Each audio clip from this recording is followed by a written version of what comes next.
El tema de nuestra etnografía son los pueblos indígenas colombianos, principalmente el resguardo indígena La Laguna Pejandino.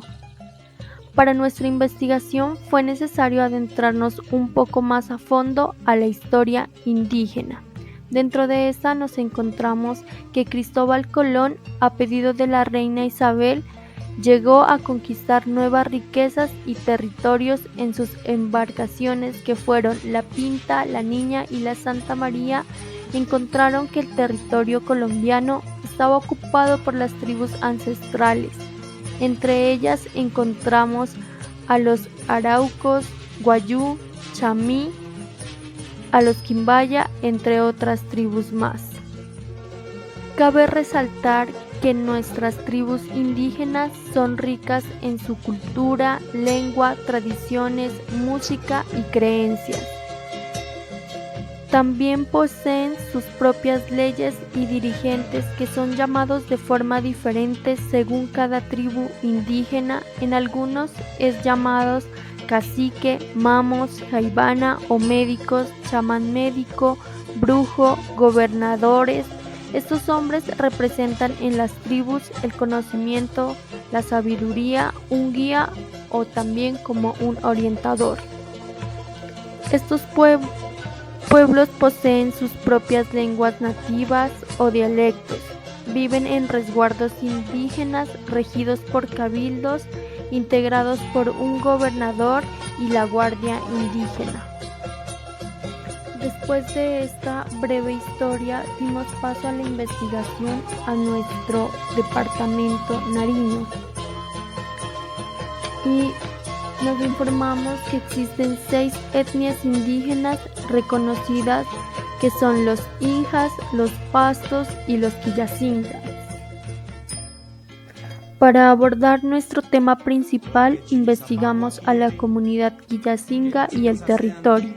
Y antes de la llegada de los españoles existían diferentes comunidades indígenas que habitaban el territorio que hoy por hoy se le conoce como el departamento Nariño, dividida por las diferentes etnias mencionadas anteriormente.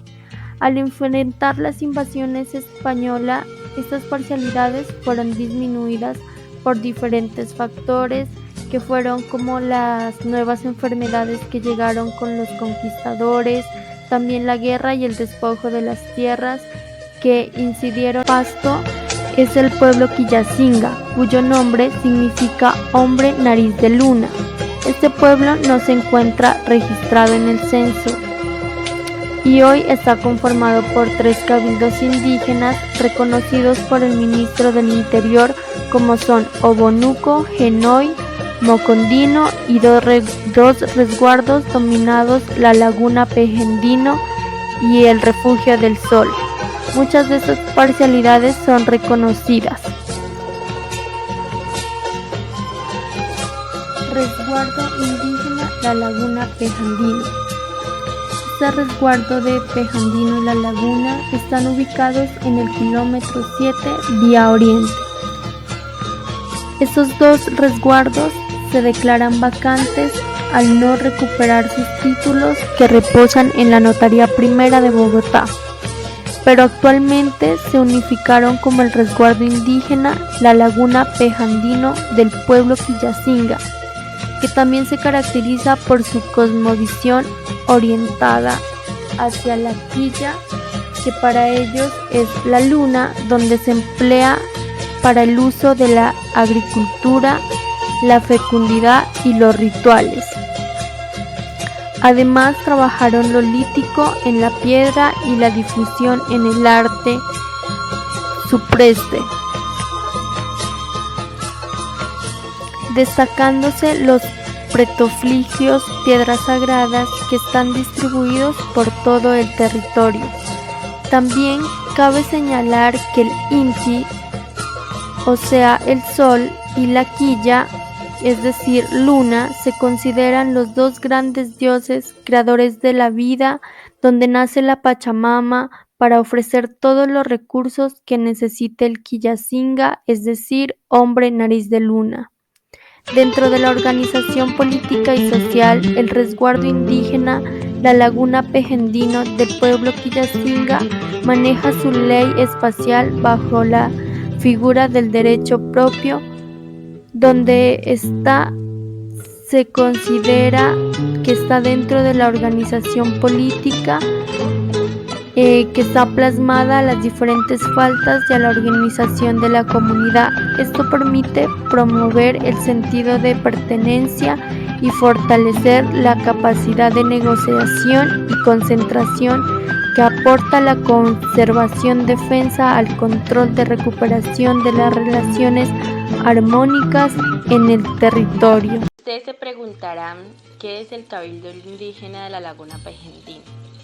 Bueno, este cabildo es una entidad pública especial cuyos integrantes son miembros de una comunidad indígena, elegidos y reconocidos por esta con una organización sociopolítica tradicional, cuya función es representar legalmente a las comunidades con fiestas, tradiciones en honor al Taita. Son las comunidades indígenas pertenecientes a los Quillacingas celebraron en julio el ciclo que terminará y el inicio de otros ciclos, en donde se dieron a conocer diferentes tipos de manifestaciones artísticas, culturas, gastronomía, entre otras.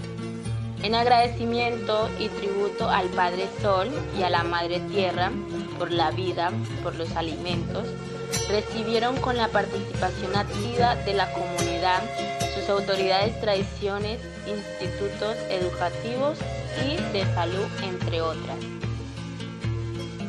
En el resguardo indígena, los miembros de la localidad están igualmente obligados en consideración con la edad y condición de cada individuo, pues esto los obliga a proteger siempre el patrimonio que les da la identidad y la pertenencia, pues a cuidar y enriquecer los bienes que les dejan sus padres y sus abuelos. Estos también les enseñan mucho a amar.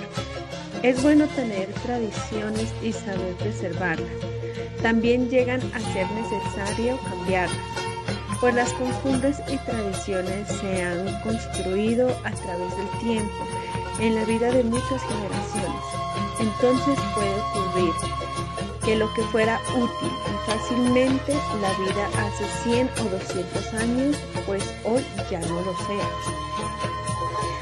Para las tradiciones pueden conservarse y sobrevivir, son necesarios algunos cambios. Por ejemplo, sigue y viva la costumbre de comer ciertos platos, como por ejemplo el mote, la papa, la yuca, el ají, pero hoy tenemos instrumentos de cocina que facilitan la preparación en honor al tiempo y que antes pues no las existían. Cada generación recoge y realiza una tradición o una costumbre según sus posibilidades y su forma de vida. Lo importante es practicar lo más valioso, lo que da origen a las tradiciones y costumbres, y juntos saber vivir unos con otros. Es cada una de aquellas pautas de la convivencia de una comunidad que considera dignas de constituirse y mantenerse de generación en generación, pues estas realizan actividades de caza, también realizan la actividad de la cosecha del maíz, de la cebolla, de la papa, y es muy importante para ellos el valor familiar y el apego es sagrado y determinante de esta creencia, pues también les gusta mucho compartir con toda la comunidad.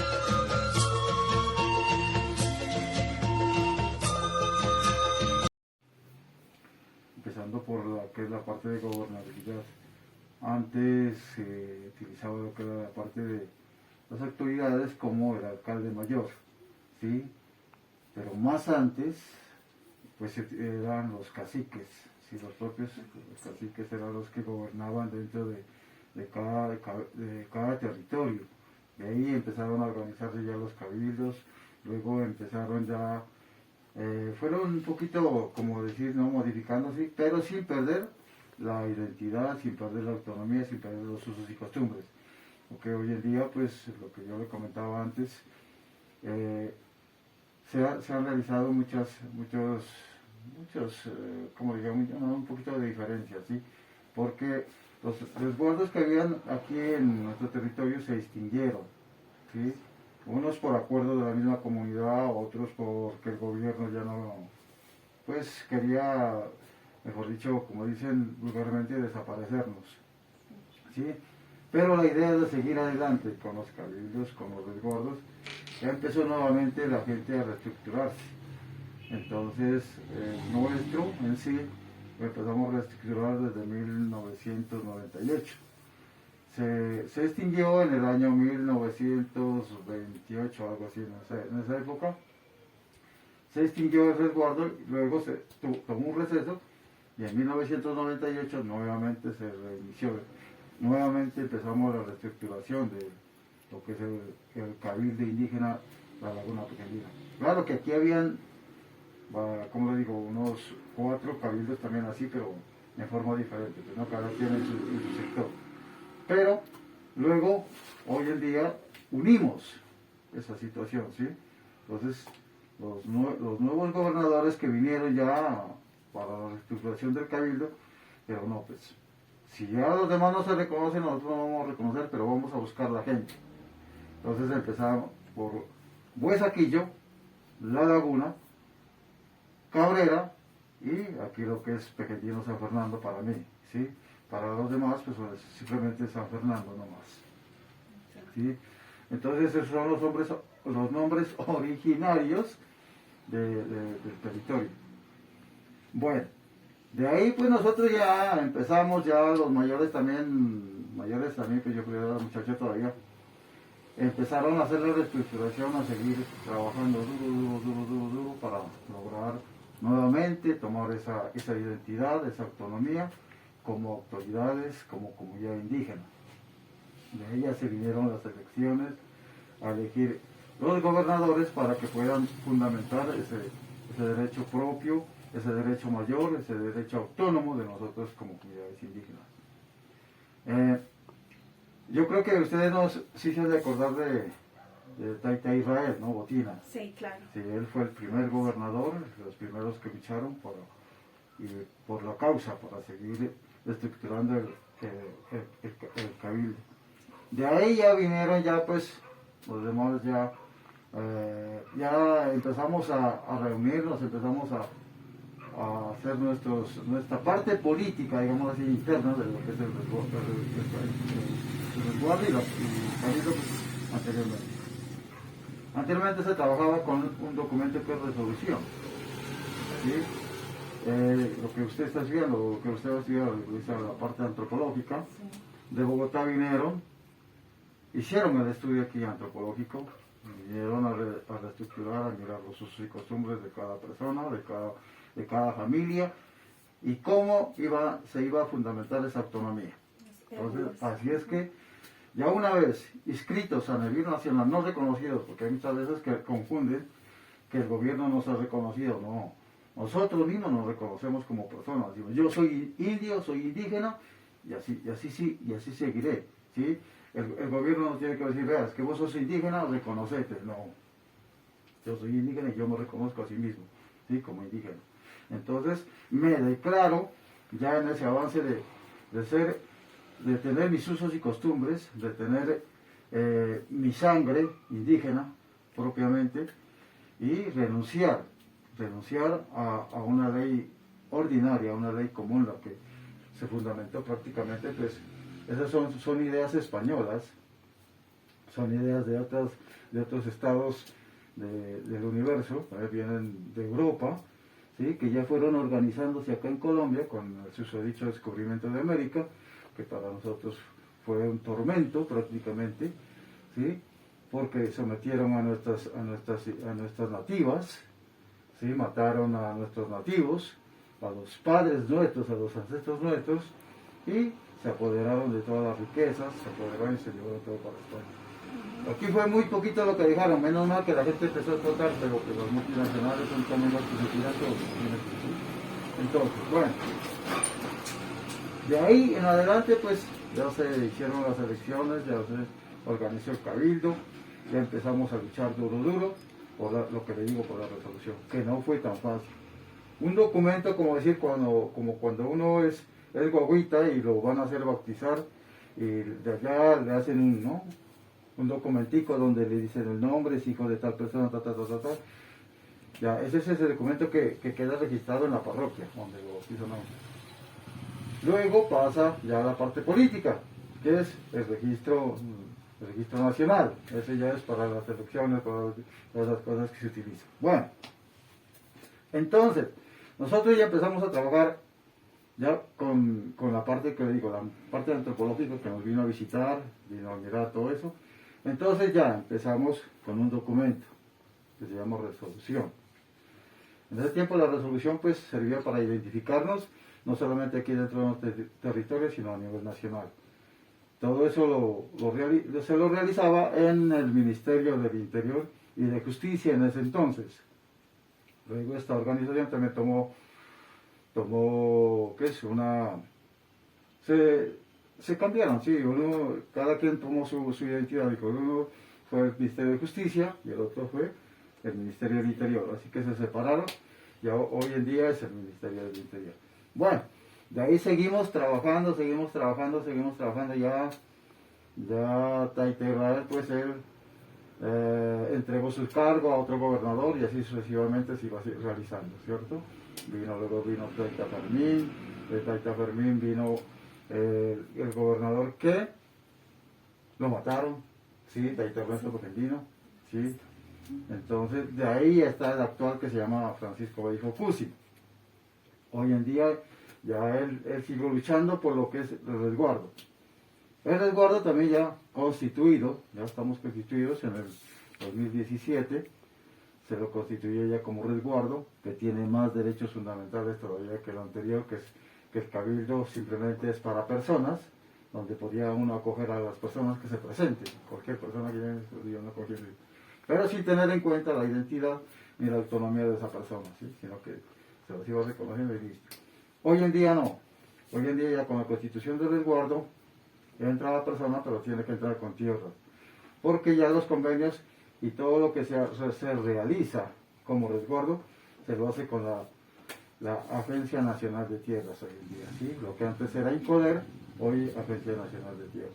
Entonces con ellos se realiza todos esos trabajos para poder fortalecer lo que es el territorio, o sea, con tierras, ya no con personas, ¿sí? Porque las personas necesitan, como sea, necesitan tierra. Entonces, para poder adjudicarles una tierra a esas personas, hay que tener tierras. Entonces, esos son los convenios que se dan. Y por estas razones, también, con esos acuerdos que se hace, tenemos un documento de resguardo. ¿Sí? Se cambió de resolución a un documento de resguardo que nos identifica a nivel, no solamente dentro de nuestro territorio, sino a nivel nacional. ¿Sí? Eso es todo lo que pues yo más o menos, como le digo, sin alargarme mucho, le puedo comentar. Claro. ¿Sí? Claro. Lo actual, usted me dice pues que sea un resumen rapidito. Entonces, sí. Porque si nos ponemos a hablar de la historia tal como viene, mejor dicho, tendría que irles a dictar como hice en la normal. Allá en la normal también me llevaron. Entonces, un poquito de cátedra, me tocó irles a dar allá de todo, pero entonces era reducido el tiempo. Sí. Y estuve por allá en la normal también. ¿Y qué es? Entonces entramos en ese... Sí, Taita, Víctor. Créame que es una información muy valiosa para nosotros, ¿no? Y yo le agradezco muchísimo el espacio que usted nos ha brindado. Nada. Muchísimas gracias.